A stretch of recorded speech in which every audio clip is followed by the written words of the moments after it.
안녕하십니까. 2024년의 마지막 날 12월 31일 화요일 말씀 묵상 함께 시작하겠습니다. 오늘도 주님의 그 크신 은혜와 크신 은총이 우리를 떠나지 아니하시고 우리 가운데 계시기를 간절히 기도합니다. 특별히 비행기 사고로 인해서 슬픔 당하신 유가족 여러분들에 대한 하나님의 위로하심이 있기를 기도합니다. 오늘 본문은 출애굽기 40장 34절에서부터 38절까지 출애굽기의 마지막 부분이고 출애굽기의 결론이라고도 할 수 있겠습니다.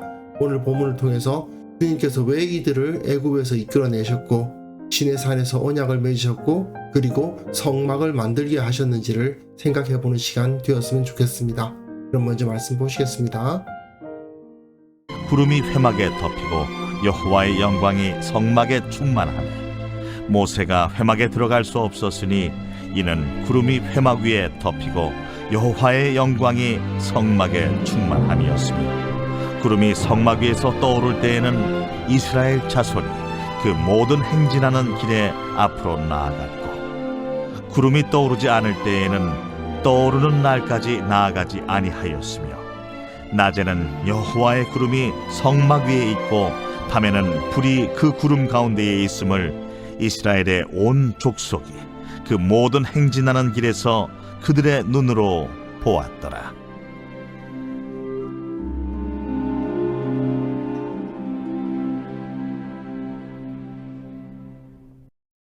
오늘 본문은 사실은 짤막한데 이것이야말로 출애굽기의 결론이자 하나님께서 이스라엘을 애굽에서 불러내신 이유라고도 볼 수 있겠습니다. 하나님과 이스라엘의 언약 관계를 가장 잘 보여주는 부분이라고 할 수도 있어요. 하나님과 이스라엘의 언약은 사실은 40일 만에 깨졌죠. 시내산에서 언약을 맺었지만 단 40일 만에 이들이 금송아지를 숭배하는 바람에 그 언약은 깨졌었습니다. 하지만 모세가 필사적으로 중보했고 결국 그 깨어진 언약이 다시 봉합되었고 언약서는 다시 기록되었죠. 그리고 성막도 완성이 되었습니다. 이제 하나님은 마치 신랑이 신부에게로 들어가듯이 성막에 임재하시는 모습을 볼 수 있습니다. 본문 보시면요. 구름이 회막에 덮이고 여호와의 영광이 성막에 충만했다고 되어 있습니다. 회막이라는 말은 오헬인데요. 이게 장막 텐트라는 말이고요. 성막이라는 말은 미슈칸인데요. 거처, 사는 곳, 뭐 이런 뜻입니다. 누군가 사는 곳. 그러니까 이걸 회막이라고 불렀던 것 같고 제가 성막 본당이라고 불렀던 부분이 회막이라고 불려지는 것 같고 그리고 이 전체가 다 성막, 미슈칸이라고 불려지는 것이 아니겠는가 그렇게들 봅니다. 그런데 아닐 수도 있어요. 사실은 이 표현이 그냥 같은 것을 지칭하는데 성막이라고도 하고 회막이라고도 한 거라고 볼 수도 있거든요. 그러니까 이게 회막, 오헬이면서 또한 미슈칸, 성막일 수도 있고 이 모세가 쓰고 있는 표현법이요. 아니면 이걸 회막, 그리고 이걸 성막이라고 불렀을 수도 있습니다. 그게 그렇게 아주 중요한 문제는 아니긴 합니다. 그래서 모세가 회막에 들어갈 수 없었으니 이는 구름이 회막 위에 덮이고 여호와의 영광이 성막에 충만함이었으며 이 표현은 열왕기상 8장에 성전, 솔로몬이 성전을 완성한 다음에 일어났던 모습과 너무나도 비슷합니다. 성전이 완성되었을 때 제사장이 성소에서 나올 때 구름이 여호와의 성전에 가득하매 제사장이 그 구름으로 말미암아 능히 서서 섬기지 못하였으니 이는 여호와의 영광이 여호와의 성전에 가득함이었더라. 성막에 여호와의 영광이 충만하다 보니까 능히 모세가 그 회막에 들어가지 못했다라는 표현이 여기 성전이 완성되었을 때도 비슷하게 나타나고 있죠. 지금까지는 여호와의 영광을 나타내는 그 구름이 신의 산 위에 머물러 있었던 겁니다. 하지만 성막 제작이 끝나고 그 기물과 제사장이 기름 부음을 받아서 거룩해지니까 하나님의 영광의 구름이 그 자리를 이동해서 회막에 덮이는 거죠. 그리고 그 가운데 충만하게 임재하셨던 것입니다. 그리고 구름이 성막 위에서 떠오를 때에는 이스라엘 자손이 그 모든 행진하는 길에 앞으로 나아갔고, 구름이 떠오르지 않을 때에는 떠오르는 날까지 나아가지 아니하였으며, 낮에는 여호와의 구름이 성막 위에 있고 밤에는 불이 그 구름 가운데 있음을 이스라엘의 온 족속이 그 모든 행진하는 길에서 그들의 눈으로 보았더라. 하나님의 영광이 그 회막, 그 성막 위에 임재하고 있는 것을 모든 사람들이 다 볼 수 있었다는 거죠. 언제까지요? 민수기 10장에 보시면 둘째 해 둘째 달 20날에 구름이 증거의 성막에서 떠올랐다고 되어 있습니다. 둘째 해 1월 1일에 이 성막이 완성됐잖아요. 그런데 2월 20일에 이 구름이 성막에서 떠올라서 이스라엘은 가나안으로 행진하게 되었던 거죠. 약 50일 동안 더 이 시내산 기슭에 머물면서 성막에 임재하신 하나님과의 기간을 보낼 수가 있었습니다. 이거는 마치 허니문 기간과도 비슷하죠.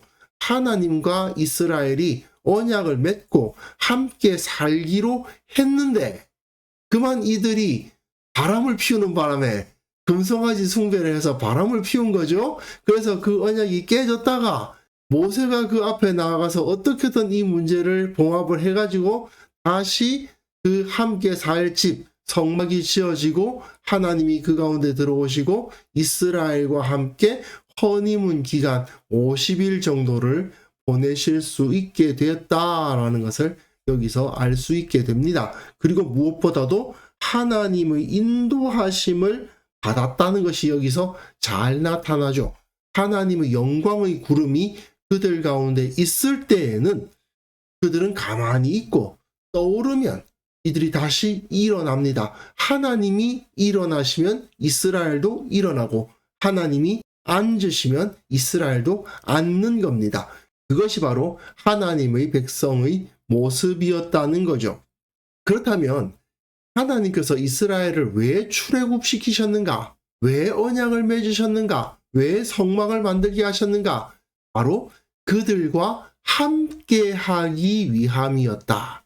이스라엘은 하나님과 동행하는 백성으로서 부름을 받았구나 하는 것을 알 수가 있습니다. 이게 결론이니까요.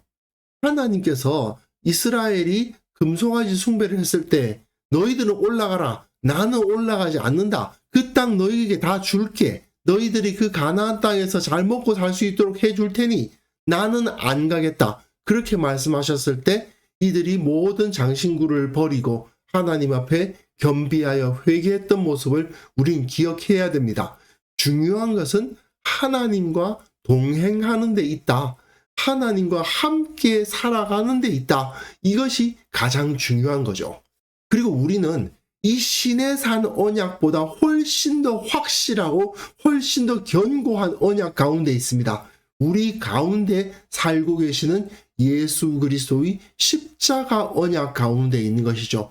우리는 예수님의 십자가 언약을 통해서 예수님의 영이신 성령을 우리 가운데 모시고 있습니다. 그러니까 더 이상 성막이 필요 없어요. 우리 자신이 다 하나님께서 거하시는, 우리 주님께서 거하시는 성전입니다. 그리고 우리의 몸이 하나님이 거하시는 성막이자 성전이고 우리 교회 공동체 전체가 성전이 되는 시대를 살고 있는 거죠. 또 우리에게는 구름 기둥과 불 기둥이 보이지 않긴 하지만 예수님의 십자가와 우리 가운데 계신 성령께서 하나님이 우리를 사랑하시고 다스리고 계심을 그 무엇보다도 확실하게 증명해주고 계시기 때문에 우리는 흔들리지 않고 주님과 함께 동행할 수 있는 겁니다. 주님께서 주시는 하나님의 은혜를 받고 그 보호하심을 받고 주님과 더욱더 가깝게 교제하며 살아갈 수 있게 되는 거죠.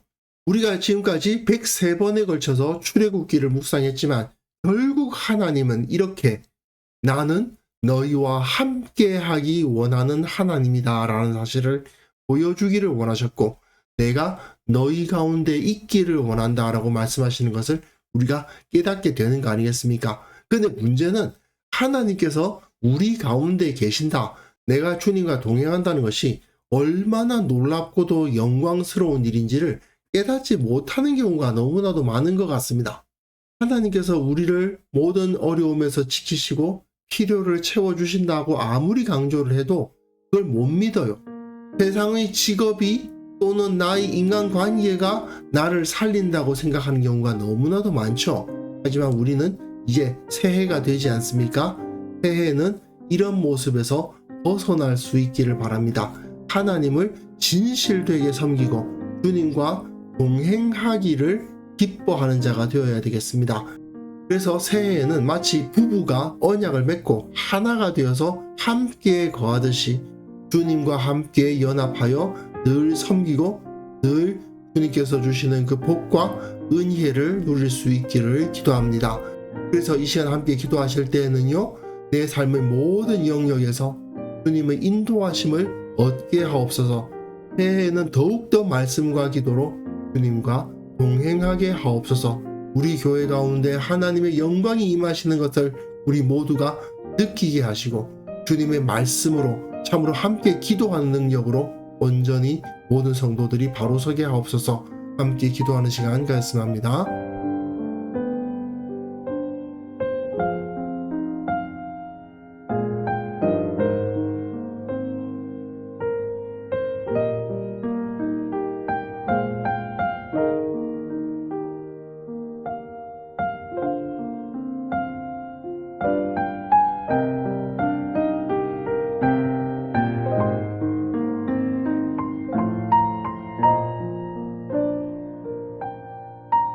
하나님 아버지, 2024년을 마감하고 2025년을 맞이하는 이때에 주님의 은혜를 더욱더 간구합니다.